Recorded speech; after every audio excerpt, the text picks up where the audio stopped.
Hello,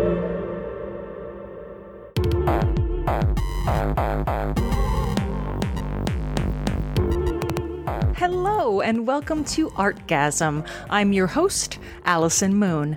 On today's episode, I'm talking to the charming, funny, and all-around smarty pants Bastard Keith.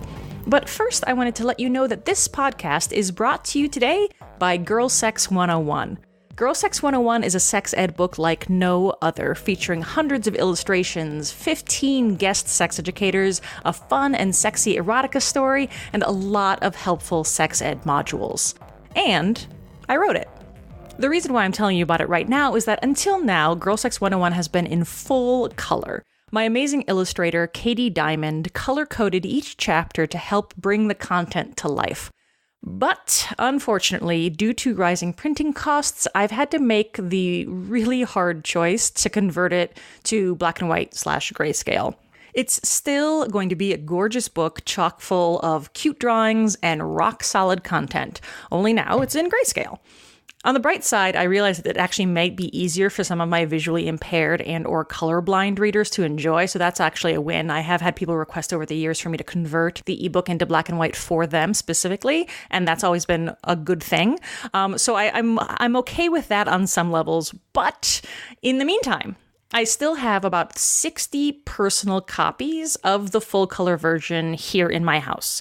So if you want one of the last full color versions, you can grab it by going to girlsex101.com.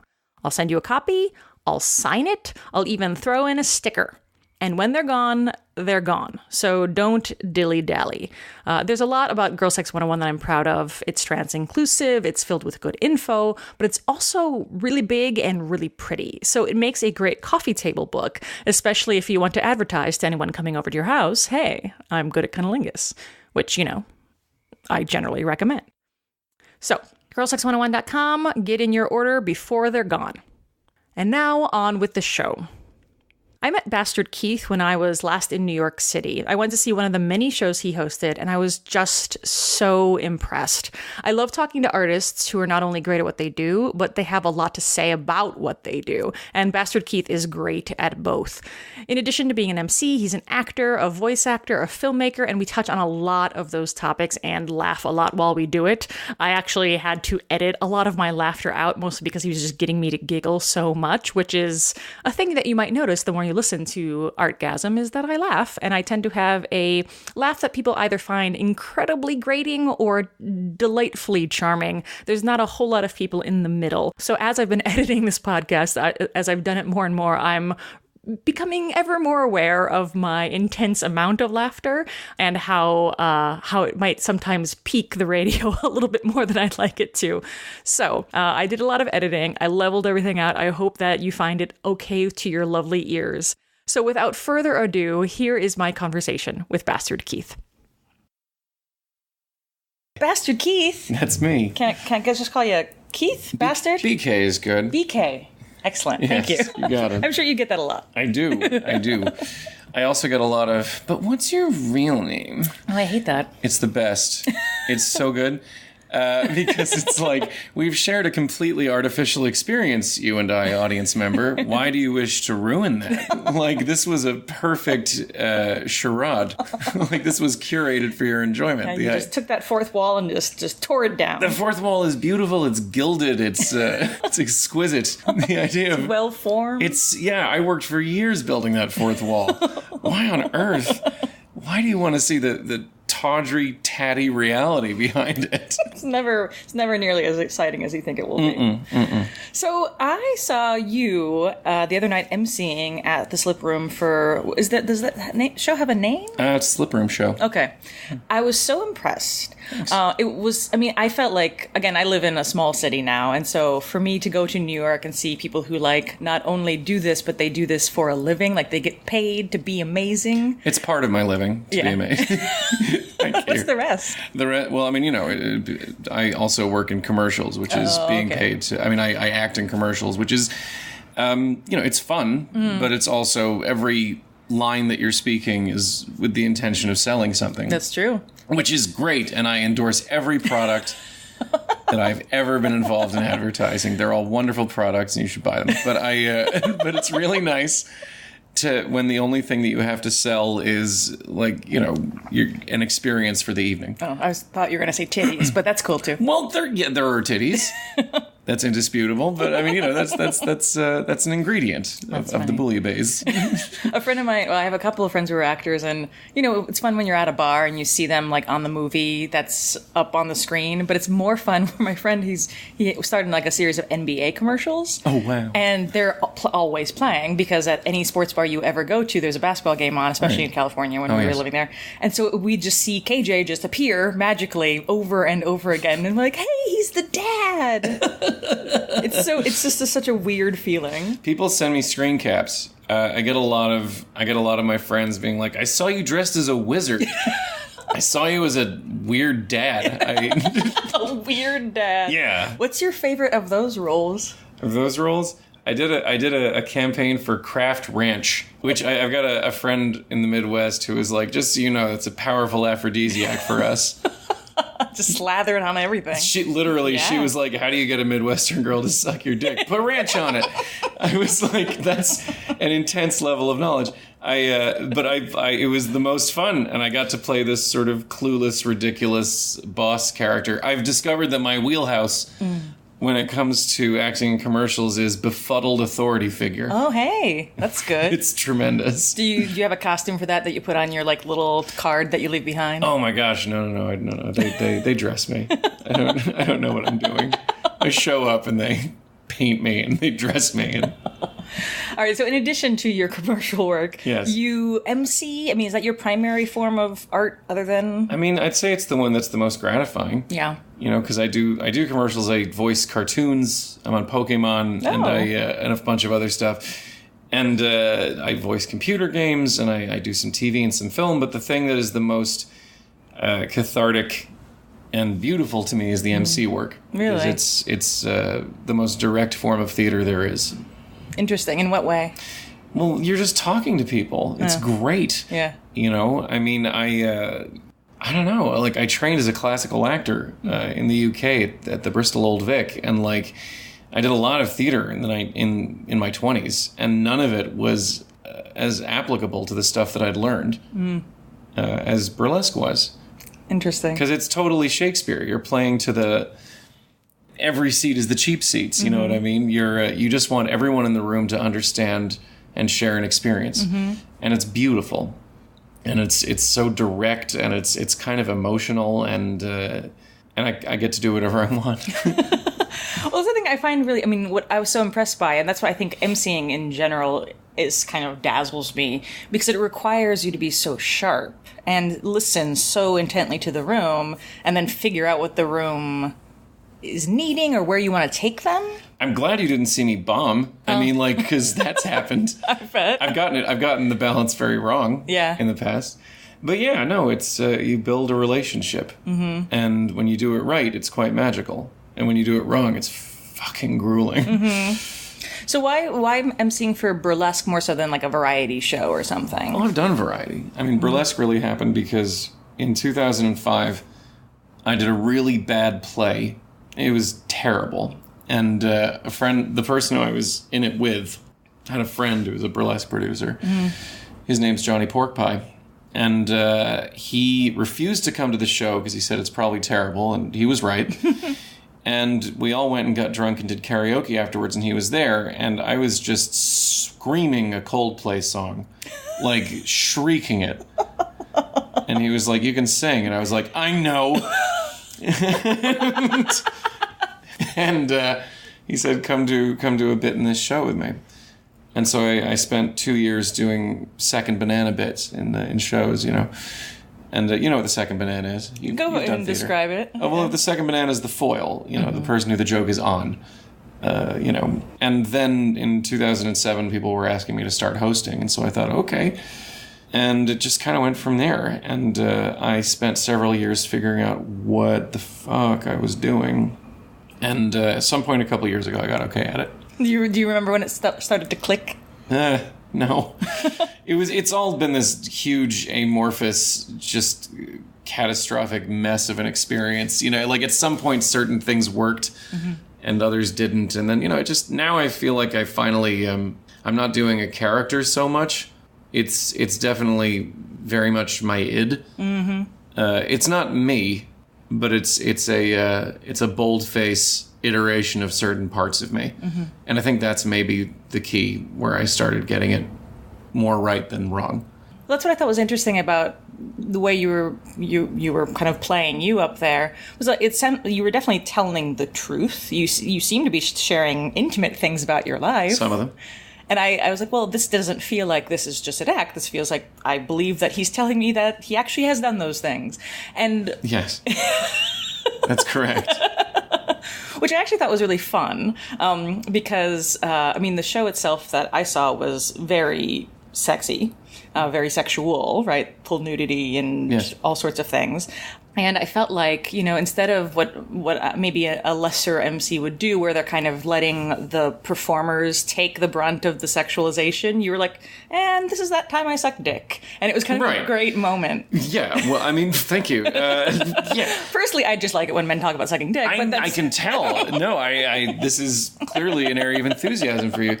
I feel like I have a responsibility to the performers, because I feel like, okay, there's a lot of, I'm obviously not going to name names, that would be hideous, but there are male-identifying MCs, cisgender male-identifying MCs, who they sort of hold themselves separate from the unabashed sexuality and art that is in the show. There's a remove there, and it's kind of ironic, and I find a certain scorn in that. You know, I mean, we're all working in low-end show business here, you know what I mean? We're all on this continuum, you know, and I feel as though it's partly my responsibility to get the audience acclimated and to make them feel comfortable with the idea of a highly sexual show. And bear in mind, there's a lot of burlesque that is not highly sexualized. There's a lot of burlesque that is conveying a completely different message or conveying a really different angle on sexuality. But, you know, by and large, at the Slip Room, it's just a lot of really bawdy fun. And I don't know. I just feel a responsibility to be part of that, and to and also because I'm like this big, dorky looking, straight passing, you know, cisgender white dude. And, you know, it would be really easy for me to hold myself at a remove from it all, to act superior. And I think that's a mistake. I think, you know, what's that line from Angels in America? You're above what? Life? Above alive is dead. That's good. Yeah. So no, I really cherish the opportunity to take the audience to some less comfortable places, but like kindly. Yeah. Well, that's the thing. Yeah, I feel like I've definitely seen some crass MCs who are. I mean, again, Rosebud and I were talking the other recording about kind of giving people weird boners, you know, and how fun it is to give. I personally enjoy giving people weird boners. Awesome. And Rosebud very much identified with that as well. Oh yeah. And so I think the kind of the same vibe where it's like you're not disdaining people's sexual expression. You're not. In some ways, like, it would be very easy to make straight men in that room, especially if they brought their wives or girlfriends, feel uncomfortable. And that's fine. But feeling uncomfortable because they're ashamed of themselves is very different from feeling uncomfortable because their edges are being pushed in an interesting way. Well, that's exactly it. I mean, you know, it's actually the easiest thing is to make them feel comfortable because, you know, you're operating in a pretty broadly accepted patriarchal male-driven framework. Yeah. And I want people to walk out of that room, you know, hetero-flexible. I want guys to feel like maybe they can be a little bit more vulnerable in their relationships or in their interactions with people they're attracted to. You know, I like that. And I want them to feel uncomfortable in the service of, okay, like I talked this out with a friend of mine a couple of years ago, the difference between surprise and shock. And shock is fun. It's great. It's also temporary. You shock someone, you can't shock them the same way again. Like, you know, it's a jolt. It's a rug pull. And that's fine. I like surprise. And surprise is when someone shocks themselves because you've led them down a certain path. You know, they find themselves somewhere they didn't realize they were going. and then you've opened up a whole region of possibilities. Shock brings the possibility of a reactionary kind of pushback. And I feel like surprise offers consciousness expansion. Yeah, insight into oneself. Hopefully. Yeah. Tell me if I'm being hideously pretentious right now. It's entirely possible. Oh, no, this podcast is all about being hideously pretentious. Great. Nailing it. Yes, we'll get to Descartes in 20 minutes. Let me warm up. No, I know. I was recording with somebody else, and I also do deep dives into specific artifacts. So, like movies or albums or whatever, and Brendan J. Sullivan wanted to talk about A Movable Feast. And I'm like, really? And he's like, yeah. And I'm like, okay. And it turned out to be a great conversation. Sure. But it was still like, Hemingway? Hemingway, I don't care for Hemingway. No, nobody does. Well, Hemingway didn't. Yeah. Well, and that's exactly why Brendan wanted to talk about him, because he's like, this is a book for people who hate Hemingway. And I'm like, okay. And I mean, it was fair. I reread it before we talked. I'm like, yeah, okay, I guess you're right. I mean, so's Pride and Prejudice. Any book not by Hemingway? Any book not by Hemingway. Right. Anyway. So, yeah, tell me about your other art making in the world. Okay. Well, I do cartoon voices, and Pokemon I got because of my burlesque work. Shut up. Because... This is a story. Well, there's an extraordinary person. Her name's Hillary, and she came to... actually, you know what? I'm not sure what Hillary's pronouns are right now, and I don't want to be rude. But, yeah, Hillary saw me at a bunch of shows, and we'd sort of met tangentially, and then we met for realsies at a wedding of mutual friends. And we were just talking about what we do, and I said, so what do you do? And Hillary said, well, I'm kind of the purse strings for Pokemon in America. And I was like, no kidding. I've always wanted to be on Pokemon, the cartoon. And Hillary said, well, let's set up an audition for you. And I was like, for real? So I went in and auditioned for an extraordinary person named Teresa Buchheister, who's just one of the great voice actors and directors I've ever met. And I wound up doing a one-off and then getting cast for a recurring. I played a recurring villain named Dr. Zarosik, who's a mad scientist. And then after his run ended, I got the role of Professor Kukui, and that's like a 3-season commitment. And so I'm recording tomorrow, actually. I record a bunch of times a month. I go in and I play a Pokemon teacher, and it's the most fun. I can't pretend I know what all of it means. Like I appeared at an anime con this past summer, and there were people who were talking to me with much deeper understanding of the material than I have. Because for me, all I can do is just make it sound coherent and logical and invested. But there's also like a heaping ton of myth that I am not necessarily that well versed in and would take me years to really get. So many actors, especially in genre things with massive, very hardy followings, who just don't get it on the same level, and they don't have to. They're just the avatar to deliver the story in some ways. But yeah, when they go to, I think cons are a great example of that moment of the interface between like the delivery system and the receptacle. They've thought about it so much, and I respect that. I don't think that's ridiculous. I feel like I'm a big fan of enthusiasm. I'm an enthusiast myself. About a number. I mean, like I'm obsessed with Bollywood films, kung fu films, and musicals, and yeah, I totally love enthusiasm, and I know what that's like to have this like deep dish, further than appreciation, obsession with a whole like field of art. And I can only imagine what it would be like for the poor asshole who's involved in those fields talking to me. Like, I'm just like, remember that thing that you did when it meant this? And, like, what? It's the Chris Farley show. It's like, remember the time when you danced in an open field in that movie? That was awesome. But yeah, no, I found myself with a lot of understanding and compassion as I was there, because I was like, wow, this is like such a huge part of your life. And for me, it's not just a job. I love doing it, but it's also a job. Yeah. And I really appreciate and love the people who who give it that much time and attention. Having said that, I've also gotten really shit talked on some of the fan forums, which is a lot of fun. Wow. Do you like Google yourself? I have. Yeah. I mean, I'm vastly codependent and insecure. Like, of course, obviously. And, and the first time I Googled it, my name and my character in the show, I was like, let's just see. And it said, like, contrary to a lot of people's opinions, I really like what he's doing in this. And I was like, well, what are they saying? Then you have to Google that. Now I have to Google that. Yep, totally. But what I've discovered is that with fans, when you start out, half of them say they love it. Half of them say this is absolute dog shit. Mm-hmm. And he's ruining the show. Mm-hmm. And then a year later, everyone's like, he's great. Who's this new asshole on the show? That's true. That's kind of just what it is. That's fair. Yeah. Do they know that you're also the new asshole? They have no idea. But, well, they know. They follow the names. Although I do remember on 4chan, which I don't know why I looked on 4chan, but like what a terrible idea.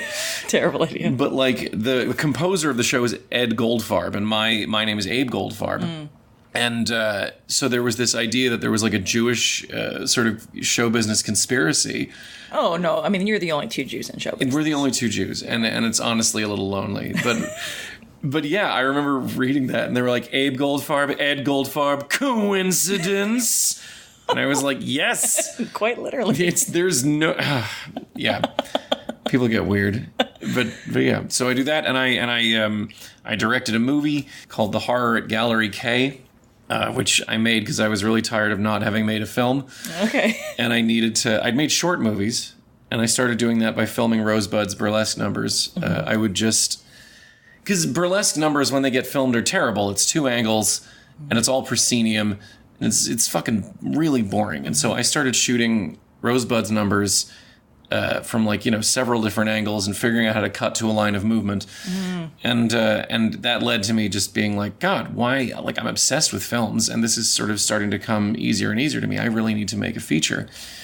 And yeah, so my friend Mac Rogers wrote a screenplay. We sort of collaborated on the basic idea for it. My thing was like Lovecraftian relationship drama. Oh, good God. Right? and he wrote this beautiful script. And I did a little polish on it, and he did a little polish on it, and Brian Enck produced it. He's a wonderful genre director and producer. We made it for almost no money. We shot it in 7 days. Whoa. Actually, 9 days. There were 2 days of pickups. Mm-hmm. But it was an extraordinary experience. And I told you before, the very commercial pitch is it's a black and white queer romantic horror fantasy. So you pretty much, based on the pitch, you know if you're going to like it or not. Mm-hmm. Just about 2 lesbians in a relationship counseling session that goes wrong. Eldritch horror wrong? I mean, wait and see. It gets weird. There's a hidden world. It's great. Oh, neat. I love those. I'm very pleased with it. It visually, I'm very happy with it. The performances are great. The sound mix is coming along. The score is outrageous. Yeah. By Jean-Luc Sinclair, a really great composer who is a dear friend.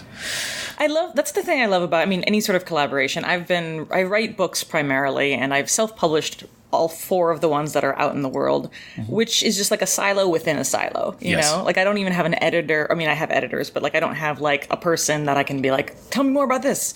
And so I think for me, like, I've been very much called towards collaboration again, which is why I wrote this play that I told you about, and why I'm like writing screenplays, because I miss actors and I miss working with other people. And that experience of like, especially when you live in a city and your community is artists, being able to be like, you make music and it's really damn good. Make music for me, please. Yes. Collaboration is the best. Mm-hmm. You become a better artist. Yeah. As a result of collaboration. Yep. Absolutely. Yeah, I feel I'm hungry to be pushed in challenging directions. And I think especially, I don't know if it's a thing, maybe it's just with writers or filmmakers too, but there's this preciousness that people have for them where they don't want to critique them because maybe they've gotten, they've given critique and then they've gotten backlash, which I know is a thing that happens in the world. But I feel like I'm often telling people like, no, tell me what you hated. Yes. Tell me that stuff. How are you going to grow? Yeah. How are you going to grow? And that's the thing that I very much want to get better. Yes. And there's this assumption that maybe that's not actually always the case. But with collaboration, you get the opportunity to grow together. Yeah, I mean, artists are emotional wrecks, and so I understand why people don't want to be like, that didn't work, because who knows how we're going to react. That's fair. Yeah, but collaboration, I mean, the actors in the film, we had Rosebud, main attraction, who's a great burlesquer, who is staggering in this film. Like, she's the emotional linchpin of the film. And they play the couple? Yes, they do. Brian Silliman and Kristen Vaughn, amazing actors, and they just kind of kept pushing each other. You're locked in a couple of rooms for 7 days with each other. It becomes a really intense and I'm not sure what the word would be, but they were kind of trapped, together. It was.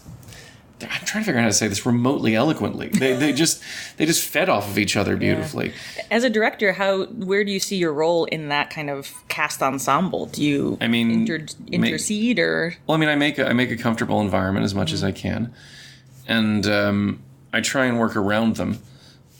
Sometimes it has to be like, you need to stand there so that this aesthetic moment can happen. But I mean, we walked into this with a huge shot list, and we stuck to it about half the time. The other half of the time, I was like, no, let me work around this. Because I operated the camera for a lot of it. What was the camera, by the way? It was like a little Canon. Nice. It was not a particularly advanced rig.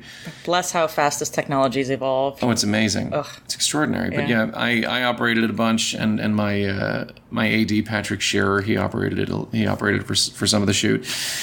And so much of it was just figuring out, okay, how do I make them feel like they can just be? And so that's kind of my role, is aestheticizing it but staying out of the way. And also letting them know, well, okay, we were shooting, the first half of the film is so dialogue heavy, like it's crazily dialogue heavy. And we were shooting like lots of coverage of these very deep, involved conversations. And so we would just let it roll. We'd set up the camera and we'd let it roll. And if they got lost or if something was not quite there, I would just say, take it back to here and let's try it like this. And, my AD very wisely kept saying, we really should cut. Otherwise, editing this is going to be a nightmare. Yeah. But it's like, if you cut, you've broken it. Yeah. And, you want to create that suspended thing where people in the room feel like, if they breathe, they're going to ruin it.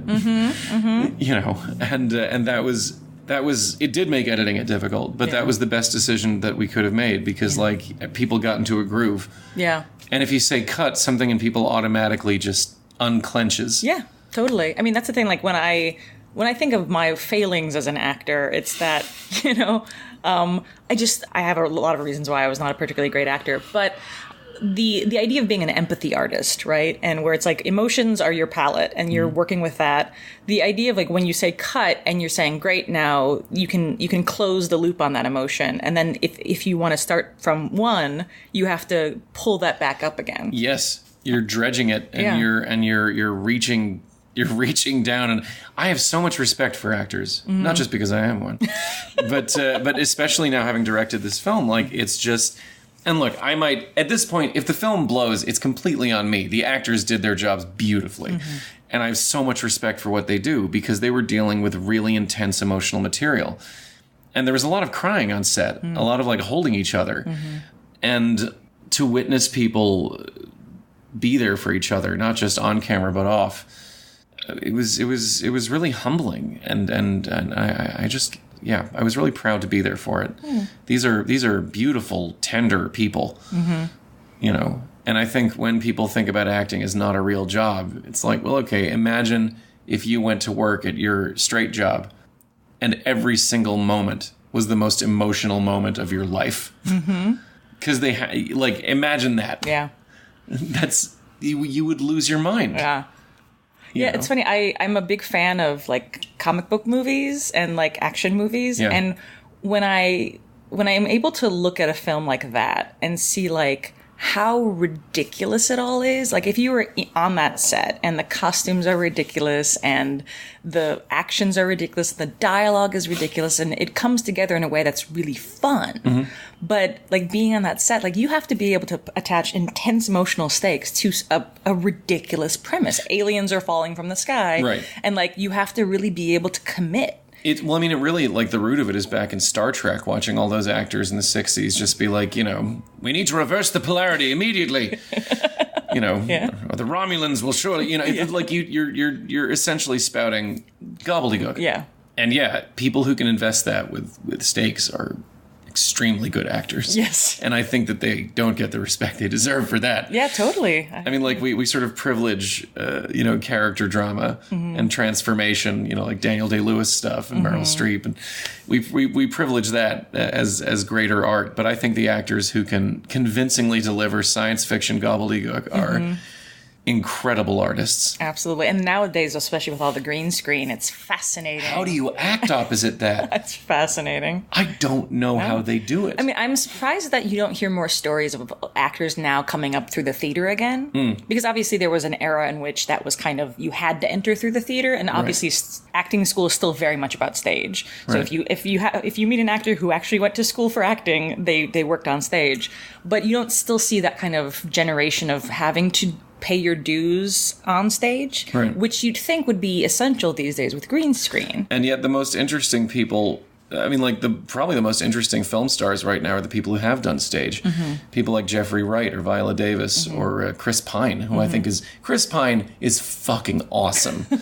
And there's something about him that's different from a lot of the young sort of male movie stars now. And a big part of that is that there's a theatrical element to him. And it didn't surprise me at all when I found out that he was a stage guy. I actually didn't know that. Yeah. Yeah. Huh. And that for me is a big difference, is that he's used to playing for the gallery. He'll throw in little accents, little moments, little bits, and there's a bravado to it. It's not it's uncool. Yeah. And I love that, because cool is useless. Cool is useless, yes. Yeah, like cool means that you don't need to feel things. Yeah. And I think being goofy and being unabashedly uncool, that's the best thing for an artist.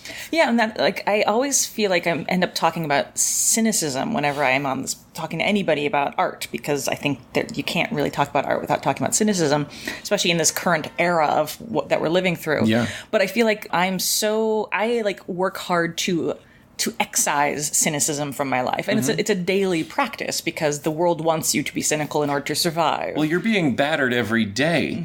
And it's like, how do you not grow calluses? Right. And then how do you become courageous enough to scrape them off and face the world raw and, like, aching and stinging? It's hard.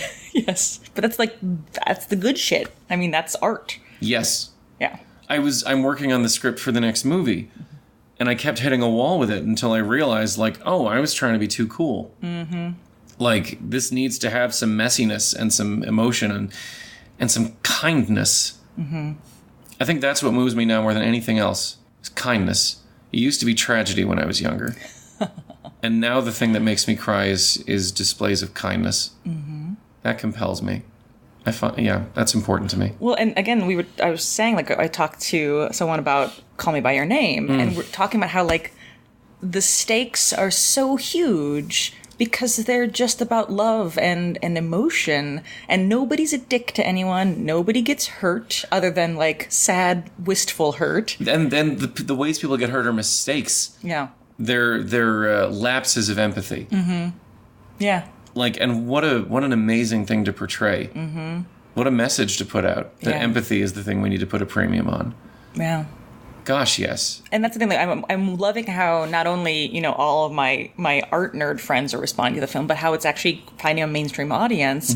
I think people are so hungry to see a film where people are excellent to each other. Yes. And at the same time, just life happens. Yes. And I don't know, I find that so necessary right now to kind of, again, help scrape those calluses off and help you remember that it's worth it. And I think it's notable that a lot of the stories that are doing this for people are queer stories and stories with people of color. I think, for instance, Moonlight, that movie, again, utterly wrecked me. Yep. And it's a film about how hard it is to find kindness and to allow yourself to think that you deserve it. Mm-hmm. The last scene of that film, when he admits that, like, he just hasn't been touched. Mm-hmm. Yeah. Extraordinary. Yeah. But I think it's extremely notable that the stories where you're seeing this are largely queer stories, and stories about people of color. Why do you think that is? I don't know. I think once you've got a cultural hegemony for long enough, as straight white cis people have, you kind of lose touch with the struggle. I think it happens to rock stars and bands when they, it's like the third album is usually, the first album is you're coming up. Mm-hmm. The second album is you've somehow hit the big time, and you're like, well, shit, this is great. Mm-hmm. And then the third, and you want to invite everyone to the party. And then the third album is like, we've done so much cocaine, and we are so out of touch with, with what it was to be what we were, and to know the people that we knew.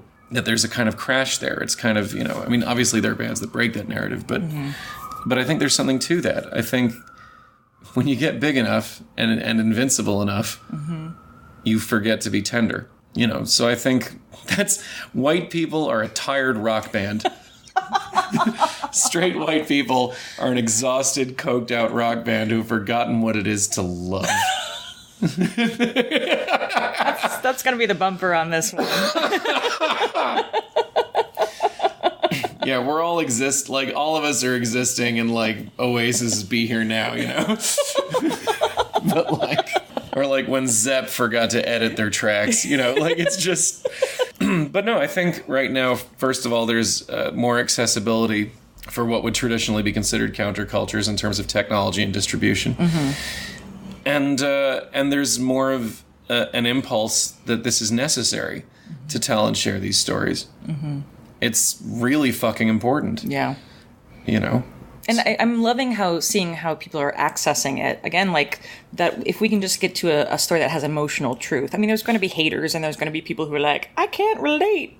But there's also, a huge audience of people who are like, I don't know what it's like to be a gay black kid in Southern Florida. Right. But you know what? I know what it's like to yearn for somebody to touch you that you haven't touched in 20 years. Yes. I know what that feels like and how desperate that is. And when an actor can show that and when a director can capture it, like that's... cracks your heart open. Yep. It gets you. Yeah. So. Nice. So I wanted to ask you another question about... Go for it. Your multi-hat wearing situation. Too many hats. Well, do you feel like... so also, like, the being on a kid's cartoon, do you feel like you need to, like, compartmentalize your life? Yes. How do you handle that in a way that's not like, oh, this pervert who's doing a children's cartoon and also talking about... There's only so much I can do to compartmentalize. I don't know, man. People are going to find me, and they have found me. And most of them are very happy with what they find. Because there's like a lot of weirdos and a lot of people of diverse backgrounds and experiences who are into cartoons. And all kinds of genre culture. And I think the ones who found me, and some of them communicate with me on social media, they're just very happy that I'm not an asshole. That I try not to be. Yeah. But they're very happy to find someone who is kind of openly a pervert and who's trying to be a good ally. I'm working on it. But yeah, no, I kind of feel like at this point, I think I used to be more worried about compartmentalizing, and now I just realize that I cannot be but what I am. And if I try and tamp it down, I'm just going to be miserable. Yeah.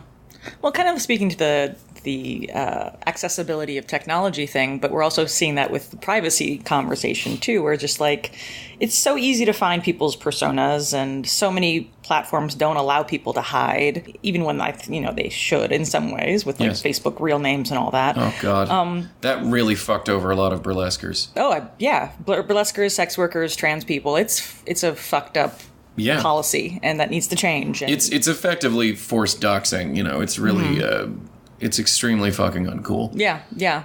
And I feel like, I mean, the way that they talk about it and the way that I see it with the younger generations of like, the only way to not, you know, have that stuff lorded over you is to just be a complete open book, which is a bizarre concept for me. And I think it's, again, like ignores people who need privacy for all sorts of safety reasons.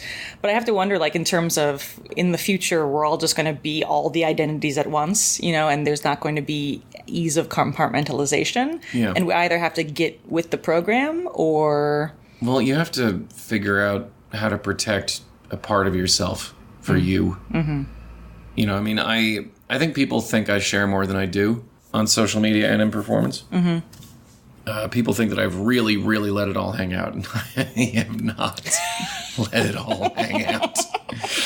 The depths that no one knows. Oh my God, no! No. There are perversions untold, but but people, a lot of people feel as though they know me. Mm-hmm. And there's a part of me that thinks, great, welcome, yes, come to the party, and a part of me that thinks, fuck you, you don't know me. Yeah. You know, stop acting like you do. Mm-hmm. But the balance that I have to strike is that, like, I have to make people feel as though they know me.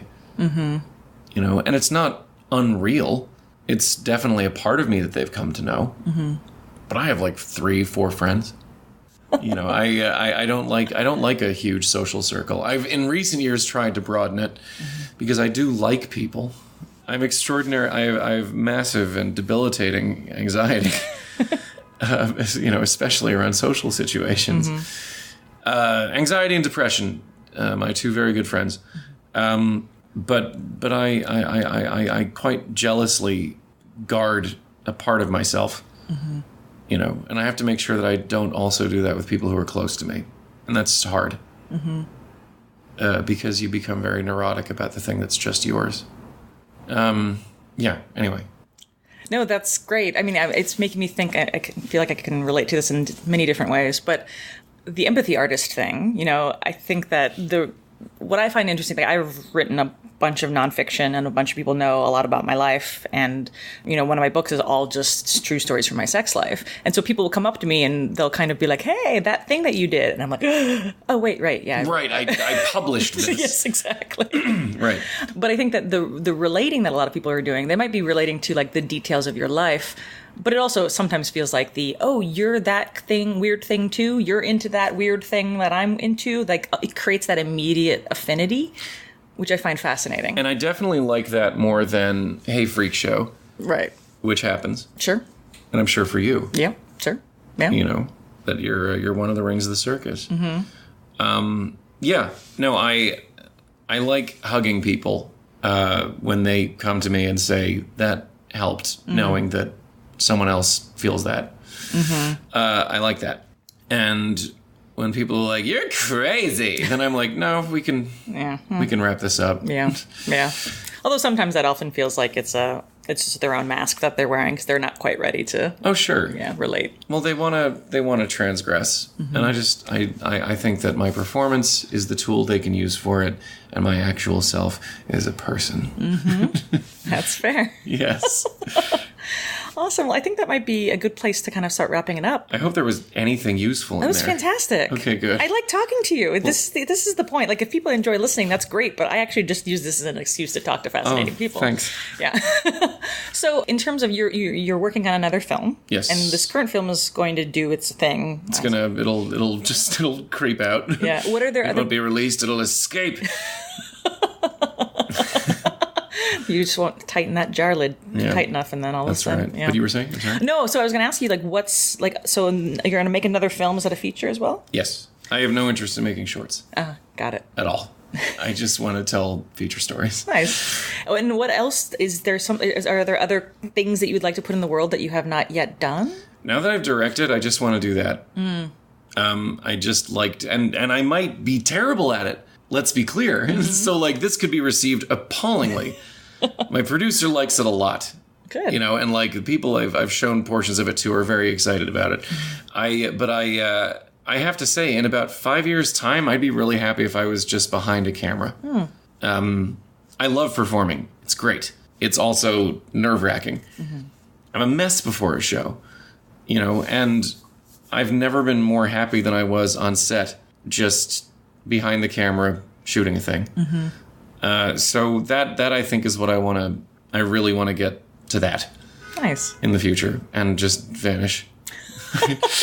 I'd like to effectively cease to exist and just film things. Nice. Yes. Just be kind of a disembodied consciousness. Yes. Yeah, I like absolutely. it. I like it. And like a vapor just seep onto the screens and into your consciousness. Sounds vaguely sexual. Oh god. In a very Lovecraftian kind of way. It does a bit. It really does. A horror that if you understood it, it would drive you insane. Yes. And that's a great place to leave it. Why not? Becoming that. Great.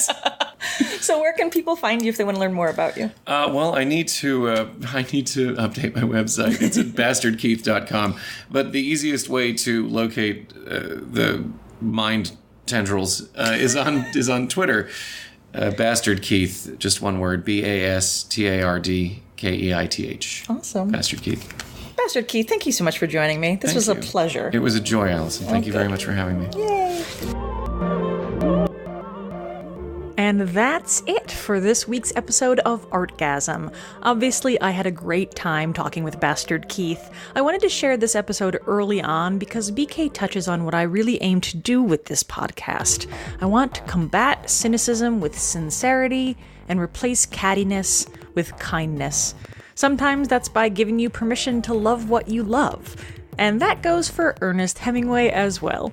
I will be bringing you that episode on A Movable Feast in the next couple of months. We talk about that book and Hemingway with sincerity and kindness, despite the snark that BK and I offered in this episode. I hope that our Hemingway fans didn't find that too off-putting. On the next episode, I'll be talking with that burlesque dancer that BK and I mentioned, Rosebud, so please do subscribe on iTunes or anywhere else you listen to podcasts so all episodes get delivered as if by magic to your devices. If you like what we're doing here at Artgasm and want more, please consider supporting our Patreon. You'll get access to special solo episodes where I talk about individual pieces of art or news stories that relate to art and sex. On the very first bonus Patreon episode, which is going up simultaneously with this podcast, I talk about a recent art world controversy regarding the display and subsequent removal of a painting called Hylas and the Nymphs at the Manchester Museum of Art. So, if you're interested in that, please go check us out at patreon.com/artgasm. Until next time, art sluts.